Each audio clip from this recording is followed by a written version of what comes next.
இன்று நம்ம பார்க்குறது யார் அப்படின்னு பார்த்தீங்கன்னா, இந்த சித்தரோட நேம் பெயர் மச்சமுனி சித்தர்.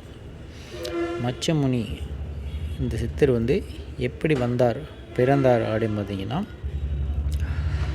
அதாவது சிவபெருமானும் பார்வதி தேவியும் ஒரு நதிக்கரை ஓரமாக, அதாவது தண்ணீர் ஓடக்கூடிய வழியில் ஒரு ஓரத்தில் உட்காந்து மனிதனோட பிறப்பை பற்றி சிவபெருமான் பார்வதிக்கு சொல்லி கொடுத்துக்கிட்டு இருக்கார். மனிதனோட பிறப்பு, மனிதனோட இதை பற்றி ஃபுல் விளக்கம் சொல்லி கொடுத்துருக்காரு. இதை கேட்டுக்கிட்டே இருந்த பார்வதி தாயார் என்ன பண்ணாங்க அப்படின்னா, அப்படியே தன்னை மறந்து தூங்கிட்டாங்க. சரிங்களா? தன்னை மறந்து தூங்கிட்டாங்க.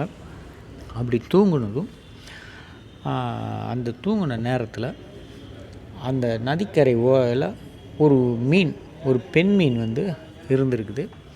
அந்த பெண் மீன் வயிற்றில் குட்டியோடு இருந்திருக்குது. இந்த கதையை சிவபெருமான் சொல்லிக்கிட்டு இருந்த கதையை கேட்டுக்கொண்டே இருந்திருக்காங்க.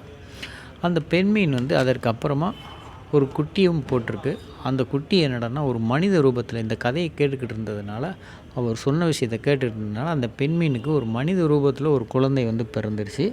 என்னடா மனித ரூபத்தில் பிறந்திருக்கு அப்படின்னு சொல்லி அந்த தாய் மீனும் மனிதனாக மாறி அந்த சிவபெருமான்கிட்ட கேட்குறாரு.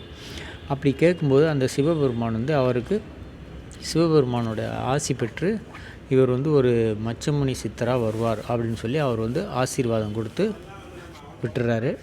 இந்த மச்சமுனி சித்தர் அதற்கப்புறம் என்ன பண்ணுறாரு அப்படின்னா, இந்த மச்சமுனி சித்தர் தன்னுடைய வாழ்க்கையை அப்படியே போய்கிட்டே இருக்குது. இவர் திருப்பரங்குன்றத்தில் இவருக்கு ஜீவசமாதி இருக்குது. இவர் காகபுஜண்டரோட சீடராக இருந்திருக்காரு. இந்த மச்சமுனி சித்தர் மச்சமுனி காகபுஜண்டரோட சீடராக இருந்திருக்கிறாரு.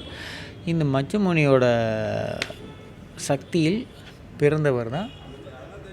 நம்ம எல்லாருக்கும் தெரியும், நம்மளுடைய பழைய வீடியோவிலலாம் கொடுத்துருக்குறோம். இதுக்கு முந்தின வீடியோஸ்லாம் நீங்கள் பார்த்தீங்கன்னா தெரியும். கோரக்கர் சித்தர் பிறந்தார். இவருடைய ஆசீர்வாதத்தால் பிறந்தவர். மச்சமுனி சித்தரோட சக்தியில் பிறந்தவர் தான் கோரக்கர். சரிங்களா?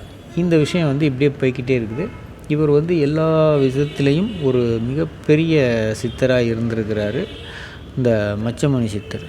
இவர் இன்னமும் திருப்பரங்குன்றத்தில் மலை மேலே இருக்கக்கூடிய அந்த ஒரு சின்ன குளம் மாதிரி இருக்கும். நீங்கள் மலையில் ஏறி பார்த்தீங்கன்னா தெரியும். அந்த குளத்துக்குள்ளே மீன் ரூபத்தில் இன்னமும் வாழ்ந்து கொண்டு இருக்கிறார் அப்படின்னு இவரை பற்றிய ஒரு நம்பிக்கை இன்னும் அந்த திருப்பரங்குன்றத்தில் இருக்குது. நீங்கள் பார்க்கணும்னா திருப்பரங்குன்றம் மலை மேலே ஏறணும். அந்த பின்பக்கமாக படி இருக்கும். அந்த படியில் ஸ்டெப்பில் ஏறி மேலே போனீங்கன்னா அங்கே ஒரு குளம், அருவி மாதிரி தண்ணி அங்கே இருக்கும். அதில் இந்த மச்சமுனி சித்தர் இருக்கார். அவருடைய ஜீவசமாதி அங்கே தான் இருக்குது. நீங்கள் பார்த்தீங்கன்னா தெரியும். இந்த வீடியோ உங்களுக்கு ரொம்ப பிடிச்சிருக்குன்னு நினைக்கிறேன். நம்ம சேனலை சப்போர்ட் பண்ணுங்கள். இது போல் பல விஷயங்கள் நம்ம எல்லாம் கொடுத்துக்கொண்டே இருக்கிறோம். நன்றி நண்பர்களே. மீண்டும் அடுத்த ஒரு நல்ல ஒரு பதிவில் உங்களை சந்திக்கிறேன். மச்சமுனி இவர் சொன்ன ஒரு முக்கியமான ஒரு மந்திர சக்தி என்னென்னா, ஓம் நம சிவாய. இதை தினசரி காலையில் நம்ம ஜெபிக்கணும் அப்படின்னு சொல்லியிருக்கிறாரு. நன்றி. மீண்டும் சந்திக்கலாம். ஓம் நம சிவாய.